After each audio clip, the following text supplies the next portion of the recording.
Hey guys and girls, welcome back to the channel. This is a video that I didn't plan on doing. I've just taken my wife and my daughter to the opticians. It's morning time here in South Korea. You'll have to excuse if I look really sleepy because I pretty much am pretty sleepy. Across from me is actually something called, maybe you'll know this restaurant. That over there is Popeyes. Okay, so in Korea there is a Popeyes. Okay, now this is Korea. Obviously, I'll try and show you much in future videos, but right now you can see what you can see. I'm in a car park. Today's video, I wanted to talk about loneliness. Okay, now this is not one of these videos where I'm gonna, tell you some sort of sob story. I am completely and utterly comfortable being alone. Now, in previous videos, I've mentioned the fact that how I grew up in a country house, and from 12 years old, I was quite literally on my own. Okay, so I was the other side of the house, completely opposite end to the rest of my family. My parents, my brother, my sister. Hallway, kitchen, another hallway, me. Now, being alone at 12 years old is quite a challenge. It's not a challenge that I would recommend to other 12-year-olds. I don't recommend parents do that to their youngest kid. I think it's a very hard thing to do. Now, but what I will say is this. I don't think my parents initially planned that for me. But the problem was my parents didn't have any sort of influence or control over my older brother and older sister. They were kind of spoiled kids. And because of that reason, they generally got what they wanted. And it wasn't really worth my parents' hassle to argue against it. Me, on the other hand, as the youngest, I didn't really argue much. I didn't ask for much. I just kind of watched what was going on. I was aware of maybe the faults at hand, but I accepted it, right? All right, so loneliness. From 12 years old until the age of 18, I lived in that country house. And of course, the skills that I learned at that time were invaluable to me for later years. In later years means leaving my country, going abroad to Canada on my own, going to South Korea on my own, traveling to many countries alone like Hong Kong, China, Vietnam, Malaysia, etc. Okay, and having these experiences only adds to my strengths. I feel the same alone as I do with friends and family, and even sometimes I feel more alone when I'm with family, right? Or even with friends back home, because things are different now for me. Experiences differ, so that creates some kind of distance, and that can affect your feeling a little bit, right? Your connection, your closeness. Was it intentional for my parents to put me in that room way far away from my sister and brother and themselves? No, it was not intentional at all. It would be nice to say it was intentional and they did it for me and for me to get stronger, but that's not the case. The case was my sister and brother ruled the house, and that was pretty much it. Now, as a father, would I put my youngest daughter in a room far away from us all? Absolutely no chance. As much as it's helped me, I think it also depends on your character. It depends on what's inside you, right? Your willpower.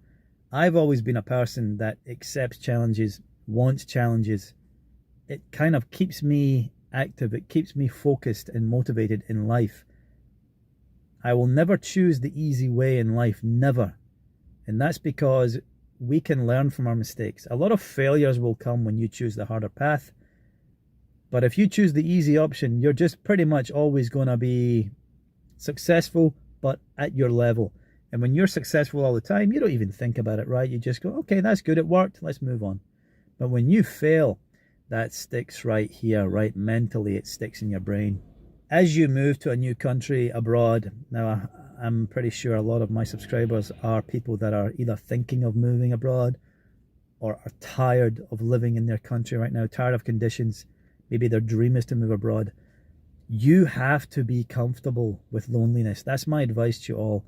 So how can you be comfortable with loneliness? Well, take some time alone, right? Take some me time. That's what I call it, Paul time, right? Some you time.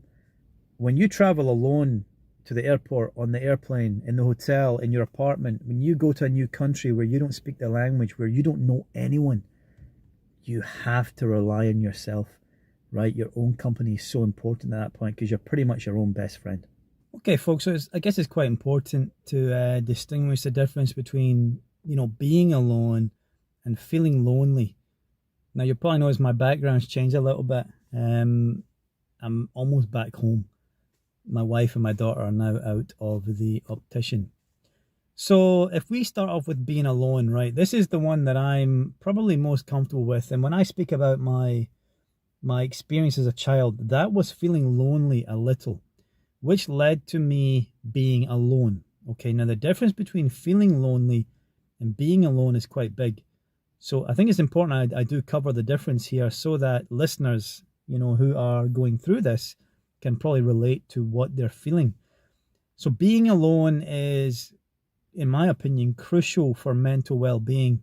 Okay, this is the physical state of oneself. Now, what I mean by that is it's your mindset. Okay, this is like recharging your batteries.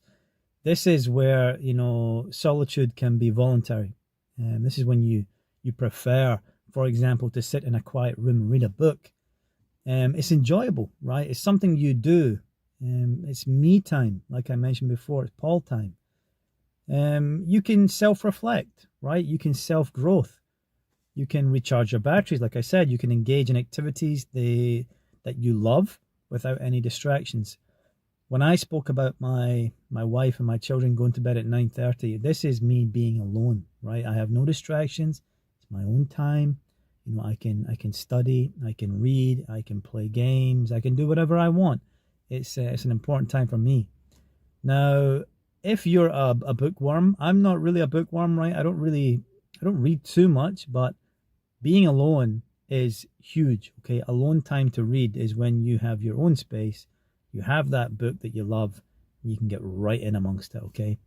So finding peace in your own company, in my life, is crucial for the balance, okay?